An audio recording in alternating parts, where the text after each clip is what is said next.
دیکھیں یہ ہوتا ہے کہ یکدم آدمی جب جمپ کرتا ہے نا تو گڑبڑ ہو جاتی ہے۔ اس کو میں آپ کو یوں سمجھاتا ہوں کہ دیکھیں لوح محفوظ ایک پورا پروگرام ہے، اس لوح محفوظ کے پروگرام میں حضرت سلیمان کا وجود بھی ہے اور جن جس کا نام عفریت بتایا گیا اس کا بھی وجود ہے، تخت کا بھی وجود ہے اور ملکہ سبا کا بھی وجود ہے۔ یہ بات کلیئر ہو گئی کہ لوح محفوظ ایک بہت بڑا پروگرام ہے۔ اب اس پروگرام میں انسان کو کس درجے تصرف کا اختیار دیا گیا ہے، یہ اللہ نے اس کو نیابت کے لفظ سے واضح کی۔ اب حالت یہ ہے کہ جو بندہ اپنے انر سیلف سے واقف ہے اس کو وہ کہتا ہے کہ میں کتاب کا علم رکھتا ہوں۔ کتاب سے مراد ہے سانچے۔ کتاب کا لفظی ترجمہ اگر آپ یہ ورقوں میں بند مجلد کتاب لیں گے تو قطعاً کبھی بھی اسے ڈیسائفر نہیں کر سکیں۔ اصل میں دیکھیں نا، ھدی للمتقین، ذالک الکتاب لا ریب فیہ، یہ ہے وہ سانچہ جس میں کوئی آڑا ترچھا پن نہیں۔ ٹھیک ہے، کتاب کا مطلب ہے ایک سانچہ۔ کتب الصیام یعنی کہ کتب علیکم الصیام، تمہارے اوپر روزے نافذ کر دیے گئے۔ یہاں پہ کتب کا ترجمہ آپ لکھائی کیوں نہیں کر رہے؟ وہ ایک سانچے میں آپ کو مولڈ کرنے کے لیے ہیں۔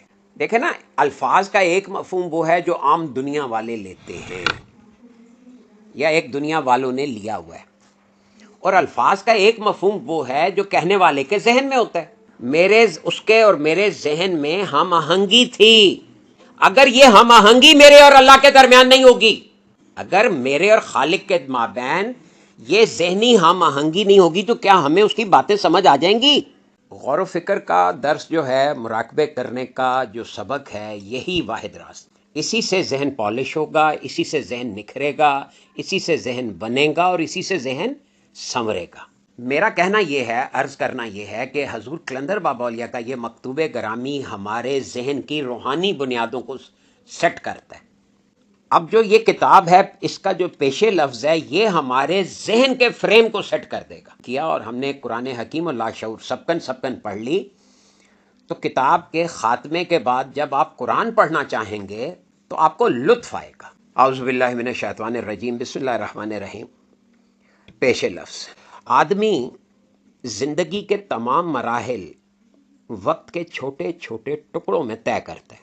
مثلاً 1 سیکنڈ کا کوئی فریکشن، آدمی کی زندگی خواہ 100 برس کی کیوں نہ ہو لیکن وہ انہی لمحوں میں تقسیم ہوتی رہتی ہے۔ غور طلب امر یہ ہے کہ آدمی اپنی زندگی بسر کرنے کے لیے ذہن میں وقت کے یہ ٹکڑے جوڑتا ہے اور انہی ٹکڑوں سے کام لیتا ہے، انہی ٹکڑوں کے گرداب میں، جن کو ہم سوچنا یا فکر کرنا کہتے ہیں۔ ہم یا تو ایک ٹکڑے سے آگے دوسرے ٹکڑے پر آ جاتے ہیں یا وقت کے اس ٹکڑے سے پلٹتے ہیں۔ چلیں، پہلی بات مرشد کریم نے یہ فرمائی کہ زندگی کے تمام مراحل وقت کے چھوٹے چھوٹے ٹکڑوں میں طے کرتا ہے، یعنی سیکنڈ کا کوئی فریکشن، یعنی سیکنڈ کا 1000واں حصہ یا 10واں حصہ یا 100واں حصہ یا بعض کیسز میں تو فیمٹو سیکنڈ یعنی اربواں حصہ۔ زندگی خواہ 100 برس کی کیوں نہ ہو، وہ انہی لمحوں میں تقسیم ہوتی رہتی ہے۔ یعنی یہاں یہ جو ٹائم کا میرا اور آپ کا کانسیپٹ ہے اس کو انہوں نے اکھاڑ کے باہر پھینک دیا۔ یہ پوری زندگی جو ہے یہ اصل میں ایک وقفہ ہے، اور یہ جو ہم سوچتے ہیں یہ ان چھوٹے چھوٹے، اسی کو گرداب کا ہے نا انہوں نے۔ لفظ گرداب پہ غور کریں، گرداب یعنی پانی کا ایک بہاؤ بہ رہا ہے اور اس کے اندر بھنور بن رہے ہیں، گھمن گھیریاں پی رہی ہیں وچ، یعنی جب ایک فلو ہے اطلاعات کا، اس اطلاعات کے فلو میں جہاں ہمارا ذہن رکتا ہے وہیں گرداب بن جاتا ہے، چکر کھانا شروع ہو جاتا ہے۔ حضور مرشد کریم نے فرمایا کہ غور طلب امر یہ ہے کہ آدمی اپنی زندگی بسر کرنے کے لیے ذہن میں وقت کے یہ ٹکڑے جوڑتا ہے اور انہی ٹکڑوں سے کام لیتا ہے، انہی ٹکڑوں کے گرداب میں، جن کو ہم سوچنا یا فکر کرنا کہتے ہیں۔ ذرا غور کریں، گرداب کس کو کہا ہے؟ یہ جو ہمارے ذہن میں گھمن گھیری پڑ رہی ہے، جس کو ہم سوچنا کہتے ہیں، فکر کرنا کہتے ہیں، اس کو گرداب کہہ رہے ہیں۔ دیکھیں نا، اطلاعات کا ایک دھارا گزر رہا ہے ذہن میں، ہمارا ذہن اس کے چھوٹے چھوٹے ٹکڑوں کو جوڑ کر ایک چیز بنا رہا ہے۔ کوئی چیز لے لیں، چھوٹے چھوٹے ٹکڑوں سے بنی ہے، ماچس کی تیلی لے لیں، کتنے چھوٹے چھوٹے ٹکڑوں سے مل کر بنی ہے۔ اللہ حاصل قیاس کوئی بھی چیز لے لیں، ہر چیز چھوٹے چھوٹے چھوٹے چھوٹے ٹکڑوں سے جوڑ کر بنی ہے یا نہیں؟ اسی طرح جب ہم اپنے ذہن میں ٹکڑے جوڑتے ہیں تو اس جوڑ توڑ کا ایک گرداب بن جاتا ہے، اسی کو سوچنا کہتے ہیں۔ یہ سوچنے کی کیسی ڈیفینیشن دی ہے حضور نے؟ ہم یا تو ایک ٹکڑے سے آگے دوسرے ٹکڑے پر آ جاتے ہیں یا وقت کے اس ٹکڑے سے پلٹتے ہیں۔ اب اس کی مثال یہ ہے، اس طرح سمجھنا چاہیے کہ آدمی بھی سوچتا ہے میں کھانا کھاؤں گا، آدمی ابھی سوچتا ہے کہ میں کھانا کھاؤں گا، لیکن اس کے پیٹ میں گرانی ہے، اس لیے وہ ارادہ ترک کر دیتا ہے۔ کب تک وہ اس ترک پر قائم رہے گا اس کے بارے میں اسے کچھ نہیں معلوم۔ اعلی حاصل قیاس، یعنی اسی طرح سوچتے جائیے، بے شمار افکار ہی اس کی زندگی کے اجزائے ترکیبی ہیں۔ ہماری زندگی کا اجزائے ترکیبی کیا ہیں؟ یہ افکار۔ افکار کا وہ بتا دیا انہوں نے کہ وہ تو کمن کیری کا نام ہے، جو اسے ناکام یا کامیاب بناتے ہیں، یعنی افکار اسے کامیاب بناتے ہیں یا ناکام کر دیتے ہیں۔ اب وہ کیسے ہوتا ہے؟ یہ سارا نظام پورا واضح کر رہے ہیں۔ ابھی وہ ایک ارادہ کرتا ہے، پھر اسے ترک کر دیتا ہے، چاہے منٹوں میں کرتا ہے، چند گھنٹوں میں کرتا ہے، یا چند مہینوں اور سالوں میں ترک کرتا ہے۔ بتانا یہ مقصود ہے کہ ترک آدمی کی زندگی کا جزو اعظم ہے، کیونکہ وہ بے طبع آرام طلب واقعہ ہوا ہے، ہڈ حرام ہے۔ ٹھیک ہے، بہت سی باتیں ایسی ہیں جن کو آدمی دشواری، مشکل، بیماری، بیزاری، بے عملی، بے چینی وغیرہ وغیرہ کہتا ہے۔ ان کیفیتوں کے مقابل ایک ایسی کیفیت ہے جس کا نام وہ سکون رکھ۔ اب یہ نہیں کہا جا سکتا کہ یہ سب کیفیتیں حقیقی ہیں، در حقیقت ان میں سے زیادہ تر کیفیات مفروضات پر مبنی ہیں۔ یہاں تک یہ دو باتیں انہوں نے بتا دیں کہ ٹکڑے جوڑتے ہیں، اس کا ایک گرداب بنتا ہے جس کو ہم سوچنا کہتے ہیں، ہم ارادہ کرتے ہیں ایک ٹکڑے سے اگلے ٹکڑے پہ، اس سے اگلے ٹکڑے پہ، اس سے اگلے ٹکڑے پہ، یا پیچھے ہٹتے ہیں۔ اب انسان کے دماغ کی ساخت ہی ایسی ہے، یعنی یہ قدرت کی طرف سے بنایا اسے ایسا گیا کہ یہ ہر آسانی کی طرف دوڑتا ہے، ہر محنت سے جی چراتا ہے۔ اب ظاہر ہے یہ دو سمتیں ہیں، یعنی کہ ایک محنت کرنا اور ایک جی چرانا، یہ دو سمتیں ہو گئی، ایک محنت کرنا اور ایک جی چرانا۔ یہ کیا ہوئیں؟ دو سمتیں ہیں۔ ظاہر ہے یہ دو سمتیں ہیں، اور ان سمتوں میں آدمی ہمیشہ افکار کے ذریعے سفر کرتا ہے۔ افکار کے ذریعے سفر کرنے کا کیا مطلب ہے؟ کہ میں چاہتا ہوں کہ یہ کام کروں، پھر میں کہتا ہوں ہاں یہ ضروری ہے، کرنا پڑے گا، لہٰذا کرو، یا میں کہتا ہوں نہیں یار آرام کرتے ہیں، کل کر لیں۔ تو یہ کون طے کر رہا ہے؟ میں اپنی فکر میں طے کر رہا ہوں، اور یہ دو سمتوں میں کبھی آگے کبھی پیچھے۔ یہ واضح ہو رہا ہے آپ کو؟ ذہن کی ورکنگ دکھا رہے ہیں حضور۔ اس کی ہر حرکت کا منبع ان سمتوں میں سے ایک سمت ہوتا ہے، یعنی ہر حرکت یا تو آرام کے لیے کر رہے ہیں یا کام کے لیے کر رہے ہیں۔ تو دو سمتیں ہو گئی نا۔ ہوتا یہ ہے کہ ابھی ہم نے ایک تدبیر کی، تدبیر میں نے پلان کیا، پھر اس کی تنظیم کی، یعنی اس ترتیب کو آرگنائز کر لیا کہ نہیں پہلے یہ، پھر یہ، پھر یہ، پھر یہاں تک کہ وہ مکمل ہو گئی، یعنی پلاننگ پوری مکمل ہو گئی۔ اس کی سمت بھی صحیح تھی، لیکن صرف 10 قدم چلنے کے بعد ہمارے ذہن میں تبدیلی واقع ہوئی۔ تبدیلی واقع ہوتے ہی افکار کا رخ بدل گیا، نتیجے میں سمت بھی تبدیل ہو گئی۔ چنانچہ ہم جس منزل کی طرف رواں دواں تھے وہ غیب میں چلی گئی۔ ہمارے پاس باقی کیا رہا؟ ٹٹولنا اور ٹٹول کر قدم اٹھانا۔ واضح رہے یہ تذکرہ یقین اور شک کی درمیانی راہوں کا تھا۔ اب میں اس کو اپنی مثال سے آپ کو مزید تھوڑا سا اجازت دیں واضح کر دوں۔ یہ پیچھے ہٹنا نہیں، تدبیر نے، شک نے مارا اس۔ یہاں پہ یقین اور شک کی باتیں ہو رہی ہیں۔ جب آپ کے اندر شک پیدا ہو گیا تو کیا ہوا؟ آپ کے قدم پیچھے ہٹ گئے۔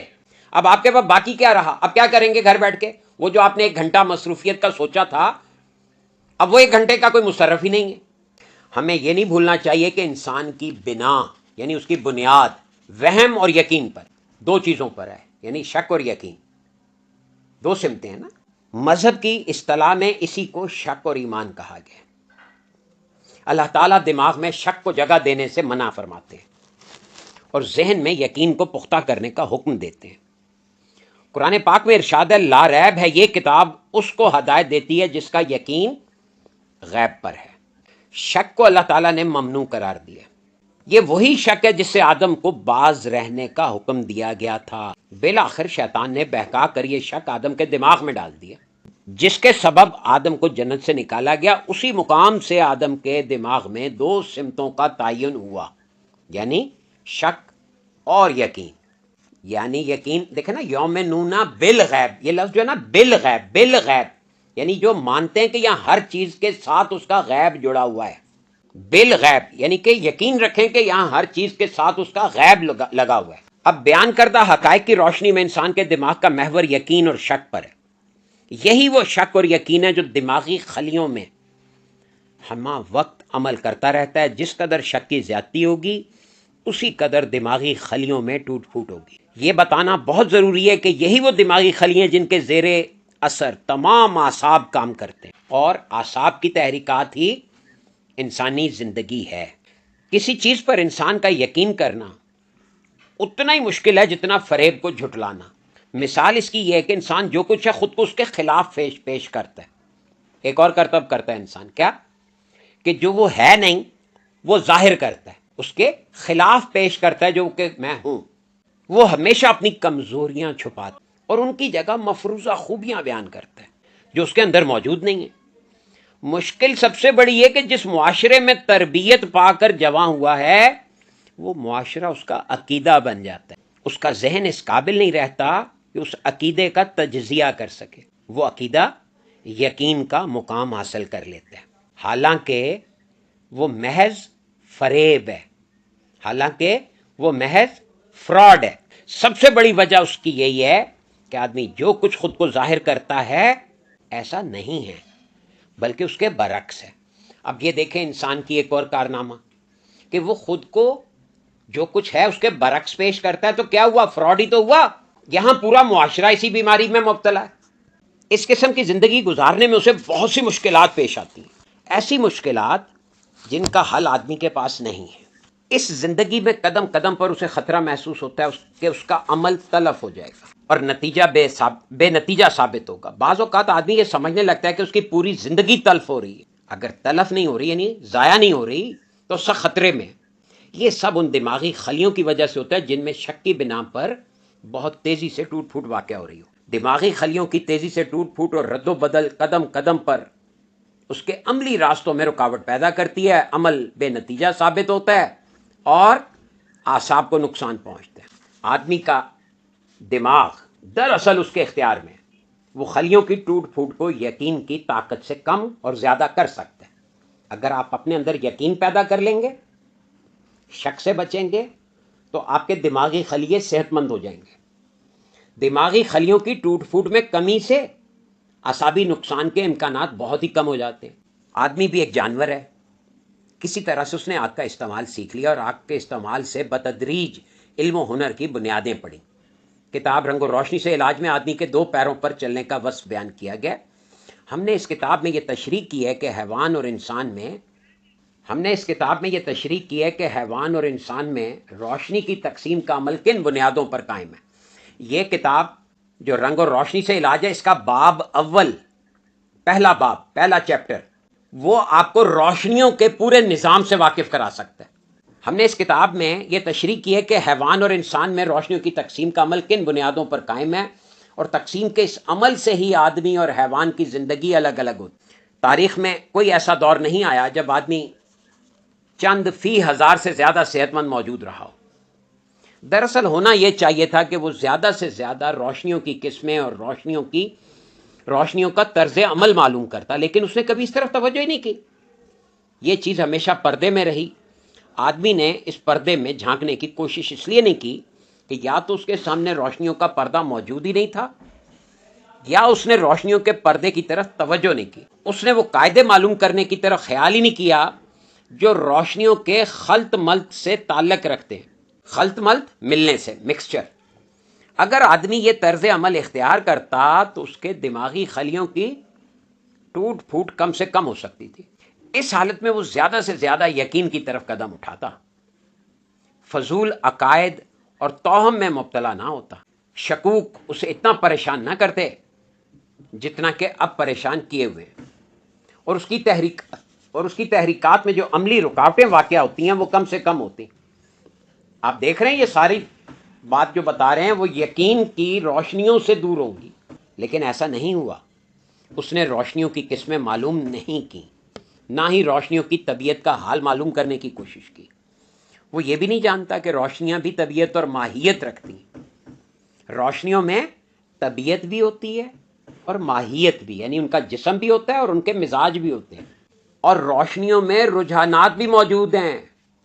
اسے یہ بھی علم نہیں ہے کہ روشنیاں ہی اس کی زندگی اور اس کی حفاظت کرتی ہیں، وہ تو صرف مٹی کے پتلے سے واقف ہے، اس پتلے سے جس کے اندر اپنی کوئی زندگی موجود نہیں، جس کے لیے اللہ تعالیٰ نے فرمایا کہ وہ سڑی ہوئی مٹی سے بنایا گیا، اور دوسری جگہ یہ بھی ارشاد ہے کہ وہ مٹی بجنی ہے، یعنی خلا ہے۔ اللہ تعالیٰ نے قرآن پاک میں ارشاد فرمایا انسان ناقابل تذکرہ شے تھا، ہم نے اس کے اندر اپنی روح ڈال دی، بس یہ بولتا، سنتا، سمجھتا اور محسوس کرتا انسان بن گیا۔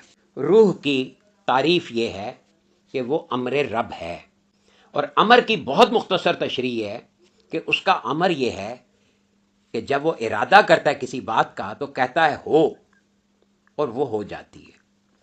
یعنی اب ذرا ایکویشن دیکھیں، انسان روح ہے، روح امر رب ہے، اور امر رب جب کوئی ارادہ کرتا ہے اس بات کا تو کہتا ہے کہ ہو جا، اور وہ ہو جاتی ہے۔ یہ ہے ایکویشن۔ روح انسانی سے اللہ تعالیٰ کے اس ارشاد سے ناواقفیت وہم اور شک کو بڑھاتی ہے۔ اللہ تعالیٰ کے اس ارشاد سے ناواقفیت وہم اور شک کو بڑھاتی ہے، نتیجے میں ایمان اور یقین ٹوٹ جاتا ہے۔ قرآن پاک میں قوم کو ایک فرد کی حیثیت دی ہے، چنانچہ اس کے ساتھ بھی یہی عمل ہوتا ہے جو فرد کے ساتھ ہوتا ہے۔ قوم میں اگر یقین کی نسبت شک زیادہ ہو جائے تو یہ عمل دو رخ اختیار کر لے۔ جب اس کا رخ عروج کی طرف ہوتا ہے تو آفات سماوی کے آنے کا احتمال ہوتا ہے، اور جب نزول کی طرف ہوتا ہے تو آفات ارضی آتی ہیں۔ جب آفات آسمان سے نازل ہو کر بکھرتی ہیں تو پوری قوم کے ذہن اور اعصاب کو متاثر کرتی ہیں۔ ان سے بچنے کی سوائے اس کے اور کوئی ترکیب نہیں ہے کہ قوم کے یقین کی راہ ایک ہو، الگ الگ نہ ہو۔ یہی انبیاء کرام کا درس ہے۔ جب قوم گروہوں میں منتشر ہو جاتی ہے، گروہوں کا یقین مختلف ہوتا ہے، تو شک زمین پر پھیل جاتا ہے۔ اس انتشار سے آفات عرضی حرکت میں آ جاتی ہیں اور پھیل جاتی ہیں، چنانچہ سیلاب، زلزلے، وبائیں وغیرہ ظہور میں آتی ہیں۔ کبھی کبھی خانہ جنگی بھی ہوتی ہے، جس سے قوم اور افراد کا اعصابی نظام تباہ ہو جاتا ہے، جو طرح طرح کی بیماریاں پھیلنے کا موجب ہوتا ہے۔ کہ جب اس کا رخ آسمان کی طرف ہوتا ہے تو آفات سماوی کے آنے کا احتمال ہوتا ہے۔ جب اس کا رخ نزول کی طرف ہوتا ہے تو کیا مطلب ہے کہ عروج کی طرف ہوتا ہے تو نزول کی طرف ہوتا ہے؟ دیکھیں، جب ہم لوگوں کے گلے اللہ سے بڑھ جاتے ہیں تو یہ بے یقینی کا رخ آسمان، اب آفات سماوی آئیں گی، اور جب ہم ایک دوسرے پہ شک کرتے ہیں، ایک دوسرے سے گلے گزاریاں کرتے ہیں، شکوہ سنج رہتے ہیں، تو کیا ہوتا ہے؟ آفات عرضی آتی ہیں، یہ زمینی بلائیں آتی ہیں۔ آج آپ دیکھیں ہمارے ارد گرد کیا حالات ہیں۔ دیکھیں اس میں جو بات بتائی گئی ہے کہ ہم وقت کے چھوٹے چھوٹے ٹکڑوں کو استعمال کرتے ہیں، انہی کے گرداب کا نام ہے سوچنا۔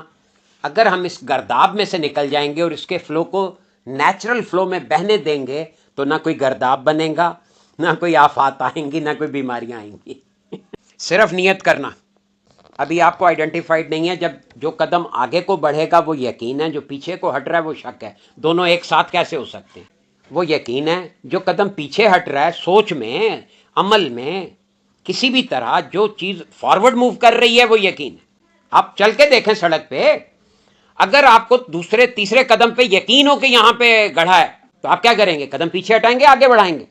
یقین اور شک دو متضاد سمتیں ہیں، یہی جملہ کہا ہے نا حضور نے۔ چلیں، اللہ تعالیٰ آپ کا حامی و ناصر ہو جی، اللہ تعالیٰ آپ کو خوش رکھے اور آپ کے